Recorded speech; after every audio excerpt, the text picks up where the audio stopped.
So what's going on, social media land? Backwoods Hippie here for one.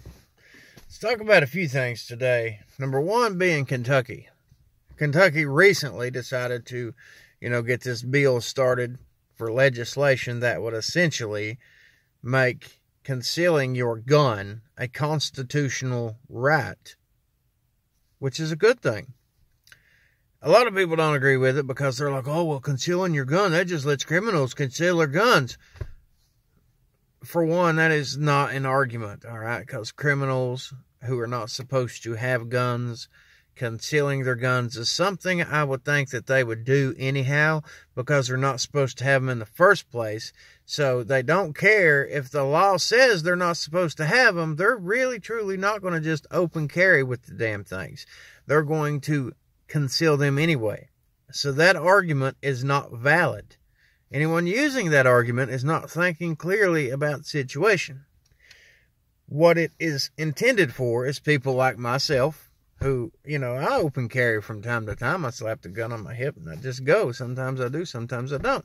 But it's just one of those things. Other times, I want to put it up where nobody knows I got it and I don't want them to see I got it.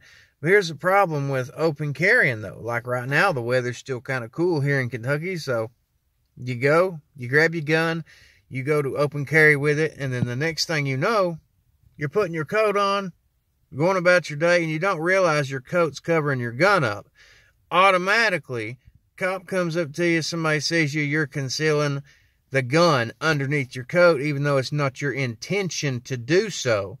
And then guess what? You just committed a crime that you can go to jail for. And that's ridiculous. If somebody's trying to pack it the right way and then throwing your coat on because you get busy doing something and it legally conceals it, you can go to jail. You can get in all kinds of trouble for it. That ain't right. People who are obeying the law should have the right to carry the gun to begin with without having to go pay the state. The way I see it is this. You ain't got to go to the state and be like, yeah, I need to re-up for going to church. I need to pay you all so I can go to church and practice my freedom of religion.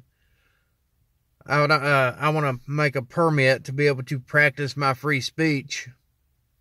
It's the same thing. It's a constitutional right to free speech, to freedom of religion, the right to bear arms. And the government is not supposed to discriminate against you for your constitutional rights.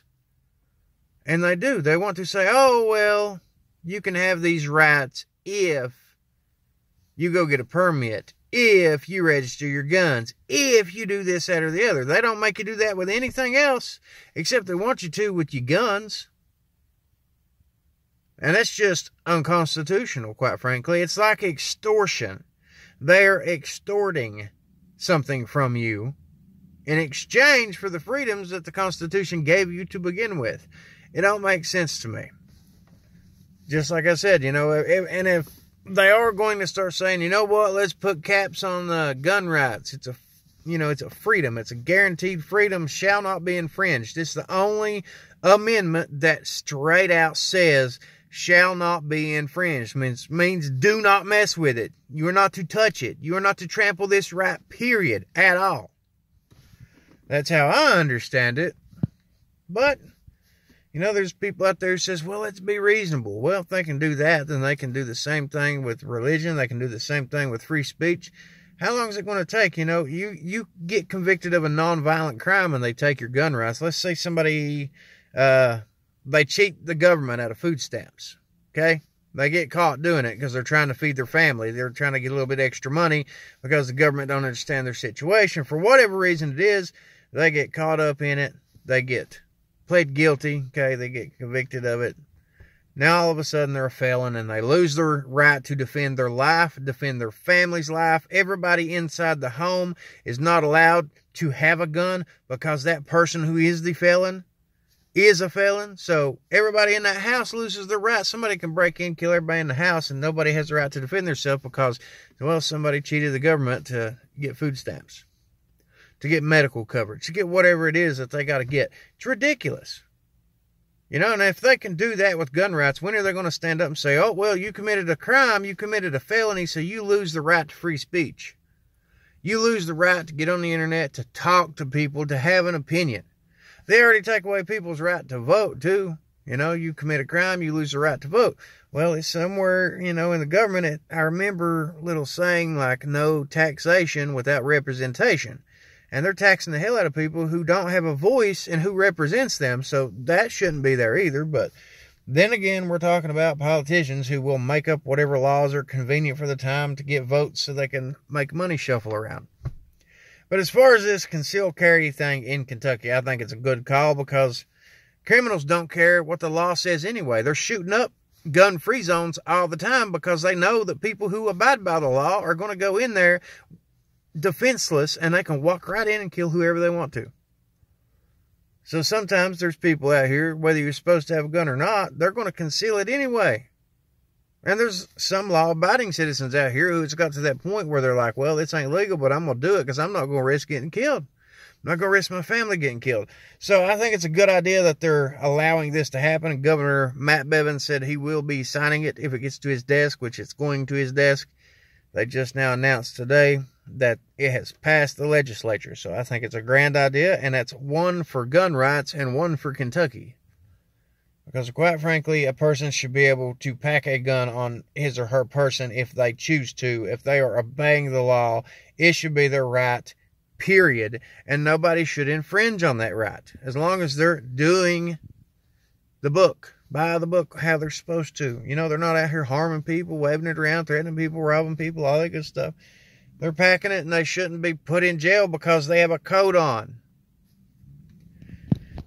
Now let's discuss number 2. You got out of Kentucky, you know, the news about Rand Paul briefly. We want to discuss that, saying that he would not vote in favor of Trump using this emergency order to build the border wall. So, I mean, it is what it is if he does or if he don't. But what ticks me off is the fact that this man run on building a border wall, on putting America first, and the last Congress and Senate did not do their jobs. The current Congress and Senate is not doing their jobs. We put him in office to do a job. He is not the man who put this country in the bad shape it's in right now. He's not the man who sent our jobs overseas or made the policies that put our economy in a crippled state on life support. It has been the Congress and the Senate of the past 2 or 3 decades that have done that to this country.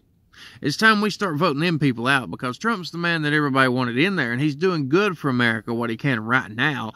But the fact that we put him in there and the people in our own states are not supporting him is problematic.